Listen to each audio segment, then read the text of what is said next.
Et c'est une semaine décisive, reconfinement ou non, comment les entreprises envisagent cette mesure qui semble inévitable. Benoît Serre est avec nous, vice-président de l'Association nationale des DRH et directeur associé au Boston Consulting Group. Oui, Benoît Serre, bonjour. Bonjour. Est-ce que alors les entreprises se préparent vraiment à cette éventualité d'un troisième reconfinement ?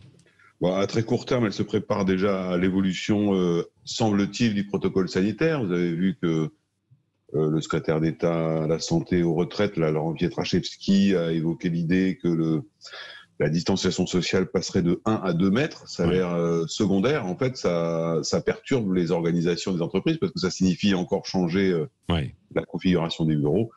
Quant au reconfinement, il semble inévitable. Moi, je ne suis pas dans le secret des dieux, mais c'est sûr qu'on se prépare à modifier encore les horaires et les organisations. Oui.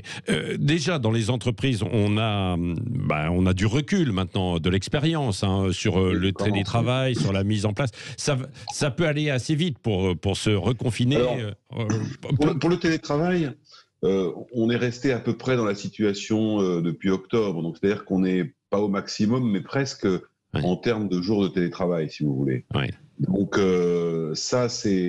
ça devrait pas changer grand-chose. Ça continue à perturber le fonctionnement, il faut être honnête. Donc on sait qu'on est reparti, mais en octobre-novembre, on avait compris qu'on était parti pour plusieurs mois. C'est d'ailleurs la différence qu'il y avait dans l'organisation des entreprises entre le confinement de mars et celui d'octobre. Oui, pour l'organisation des entreprises, Benoît Serre, et notamment quand on travaille dans des grosses structures, qu'est-ce qui est le plus facile à mettre en œuvre et pour l'entreprise, qu'est-ce qui fonctionne le mieux ? Le confinement tel que celui du mois de mars, qui était quand même assez strict, ou alors au mois d'octobre, qui permettait quand même peut-être de travailler plus facilement, quoi. On préfère quand même celui du mois d'octobre, et nos collaborateurs aussi, parce que ça permet de venir travailler et de repartir.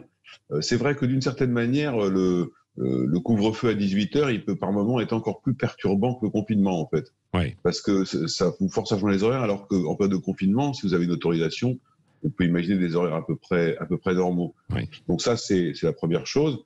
Après, le télétravail, on a déjà identifié tous les métiers qui peuvent télétravailler, donc on va les remettre pour ceux dont on a arrêté, mais il n'y en a pas beaucoup, en fait, quand vous regardez. Oui. On est plutôt resté à 30-35% de télétravailleurs, ce qui est le maximum de la jauge aujourd'hui. Non, la grande difficulté de tout cela, c'est l'impact que ça a sur les collaborateurs, leur morale, leur énergie, etc. Ils sont usés, quoi. Ouais. Et dans les entreprises, on veille à ça, justement. Il y a des cellules psychologiques qui ont été montées. De plus en plus. Ouais. Vous avez beaucoup d'entreprises qui ont monté des cellules psychologiques, des numéros verts, qui essayent d'animer, de garder le contact, de faire en sorte qu'on arrive à travailler ensemble dans les moins mauvaises conditions possibles.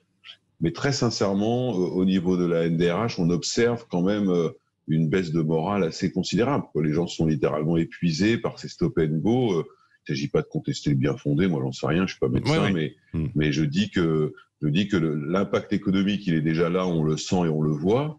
Il est inégal, mais l'impact psychologique, il est extrêmement fort quand tous les commerces sont fermés, quand votre seule activité, en fait, c'est d'aller travailler, quoi. Parce que vous rentrez après et puis vous n'avez rien à faire parce que c'est fermé ou c'est en couvre-feu.